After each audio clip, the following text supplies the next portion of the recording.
So today we're going to talk about some downrigger basics. I want to cover this from a super simple point of view, take it from someone who doesn't even know what a downrigger is. So this is an electric downrigger. The difference between an electric and a manual downrigger: you have to hand crank the line to get it to come up and down. An electric has a motor built into it, so you can push a button and it'll release the line up and down. So the first thing is, what is a downrigger? Why do you even need one? A downrigger is a very effective way to target the depth that you're fishing. So kokanee and other fish, they will hang out at a certain depth in the lake, and using downriggers, it allows us to get down to those depths. So the way a downrigger works, first you have your downrigger ball. Now your downrigger ball, it has what's called a downrigger release attached to it. It's simply a clip that you'll put your line in, and the whole principle behind it is this ball will drop down into the water, whatever depth you set. It will have your line clipped into it, and you'll keep tension on the line. You can see this one right here I've got set up. It's down a certain depth, the tension's on the line. So what will happen is, if a fish bites and gets on, if it's a big fish, it will pull out of this clip right here, and your whole pole will bend up straight. Or if it's a smaller fish, all of a sudden your pole will start dancing just like this. And then you know you have a fish on. You want to reel down and pop it out of this clip that's in the water. So that's the whole basic principle of how downriggers work. So I'm going to show you how to set this one up. So this one is an electric one, so there's a switch on the back. Release it. You hook your downrigger ball onto the clip.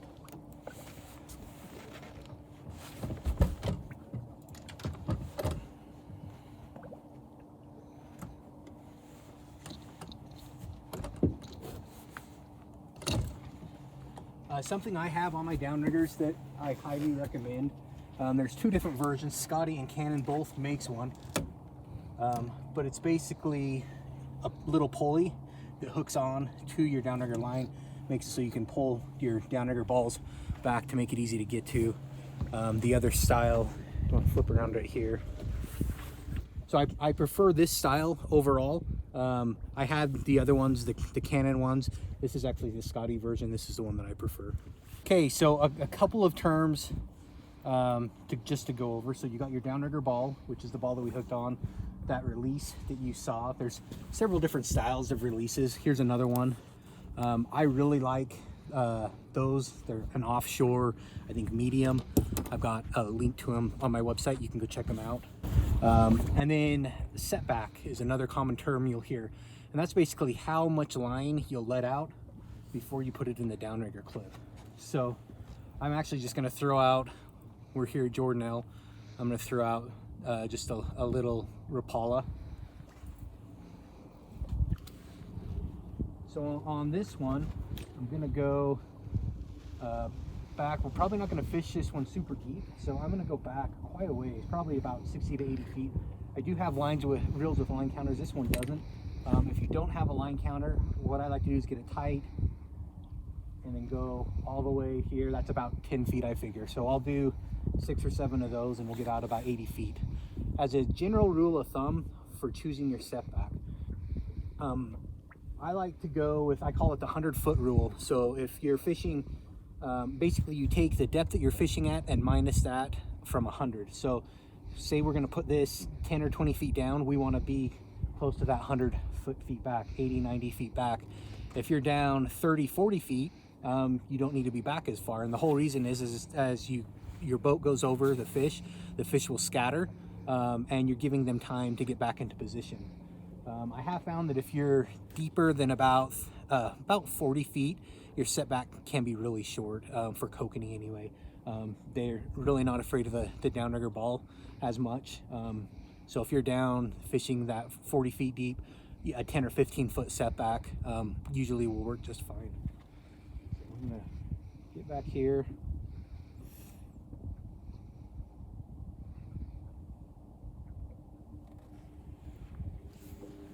Okay.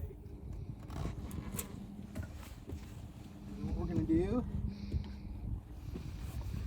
is take the line. A little trick that I like to do is I take it and I just twist it 3 or 4 times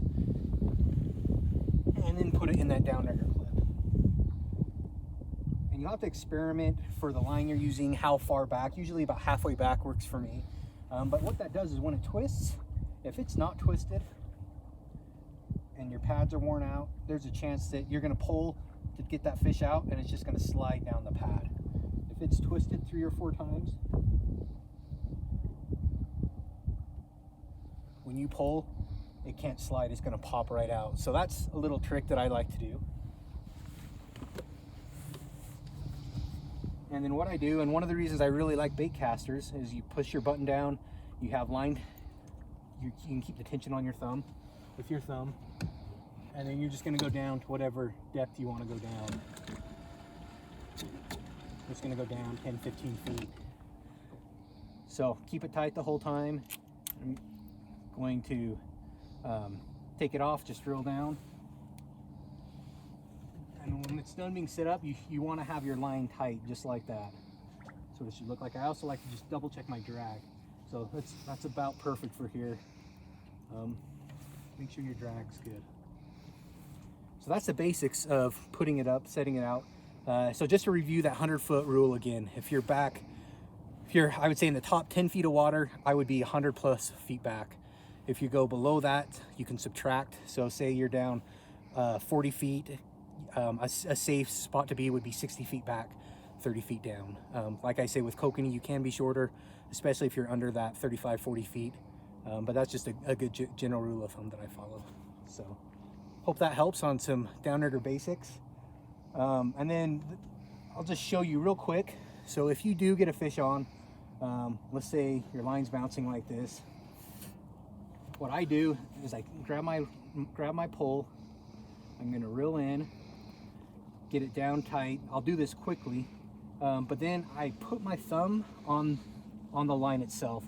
And what that's gonna do is make it so if I pull up right now, if my drag's set loose, it's not gonna come out of the downrigger clip, and you're just gonna keep doing this over and over, trying to get it out while the fish is fighting, and there's a good chance you're gonna lose it. So you do wanna keep a loose drag so that you're playing the fish. But what I do is I just simply put my finger over the line right here, and that'll make it so that'll just pop out nice and easy. And then hurry and quickly get all that slack out. And as soon as that slack's out, I just keep it nice and loose and just fight that fish on the way in. Keep your rod up, let it do the work. That's the basics of that. So another thing I want to talk about real quick is called stacking your downriggers. So basically what stacking your downriggers is adding a second line, so you're fishing 2 poles per downrigger cable. So in essence, with 2 downriggers, you could be fishing 4 lines. There's a couple different ways to do this. One of them is called using a stacking clip.